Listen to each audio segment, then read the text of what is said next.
प्रदेश में हो रही निकाय चुनाव में अपने प्रत्याशियों को फतह दिलाने के उद्देश्य से सुहेल देव भारतीय समाज पार्टी के प्रदेश अध्यक्ष प्रेमचंद कश्यप जनपद मैनपुरी पहुंचे, जहां उन्होंने कस्बा करहल के चुनाव कार्यालय पर पहुंच पत्रकारों से वार्ता की है। पत्रकार वार्ता करते हुए सुभाषपा प्रदेश अध्यक्ष प्रेमचंद कश्यप ने समाजवादी पार्टी पर जमकर जुबानी हमला बोला है। इस दौरान उन्होंने क्या कुछ कहा है, आइए सुनते हैं उनकी जुबानी। नगर पंचायत से उस समय हमारी चुनाव चिन्ह टॉर्च थी और मुझे अड़काया गया था, मुझे बैठाया गया था कि आप पर्चा वापस कर लो। लेकिन मैंने जब पर्चा वापस नहीं किया था उस समय मुझे बीएसपी ने टिकट दी थी और मैंने दमदारी से चुनाव लड़ा। लेकिन समाजवादी पार्टी की गुंडे की बदौलत यहाँ पर गाड़ियां चली, गोलियां चली, पब्लिक के साथ बहुत बड़ा अत्याचार हुआ। बहन बेटियों के बुरके और साड़ियां खींची गई, लेकिन उस समय में झुका नहीं। मैंने कहा प्रेमचंद कश्यप का सिर कट सकता है लेकिन सिर झुक नहीं सकता। मेरे ऊपर तमाम मुकदमे लगे, आगजनी, बलवा, 307 क्रिमिनल एक्ट, लोक संपत्ति नुकसान, लेकिन सब जेलते हुए हम जेल गए। जब जेल से निकले तो बहन मायावती की 2007 में सरकार बनी। बहन जी ने सारे मुकदमे मारे वापिस लिए और मुझे कई मंडलों का कोऑर्डिनेटर बनाया और मैंने जनता की मैंने सेवा की। क्या लगता है आपको जिस समय ये चुनाव चल रहे हैं तो क्या प्रदेश में शांतिपूर्ण चुनाव होंगे? प्रदेश में अब की बार बिल्कुल निष्पक्ष चुनाव होंगे।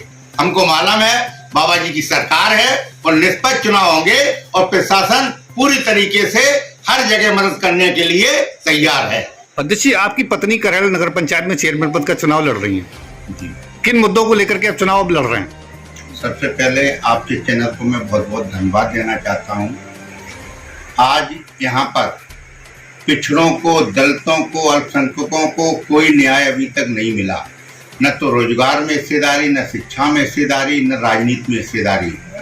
करहल की जो दुर्दशा है, तमाम देश को स्वतंत्र हुए 75 साल हो चुकी हैं, लेकिन विकास नाम की चीज नहीं है।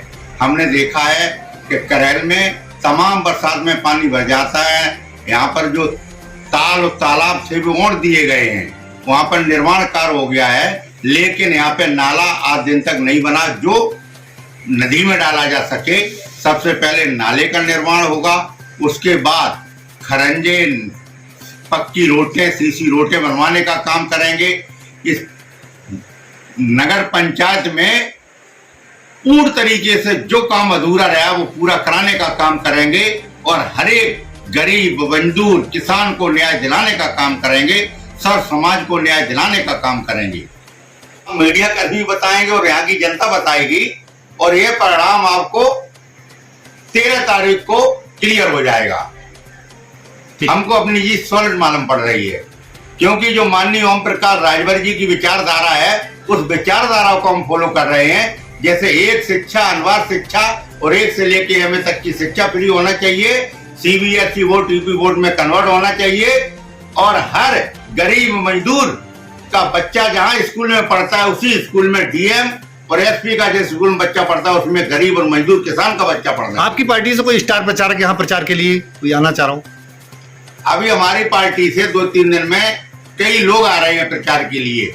माननीय ओम प्रकाश राजभर जी, माननीय राष्ट्रीय अध्यक्ष जी भी हमारे प्रचार में आएंगे। माननीय अरविंद राजभर जी, राष्ट्रीय प्रमुख सचिव भी, वो भी हमारे प्रचार में आएंगे। बराबर संपर्क डेली साधा जा रहा है।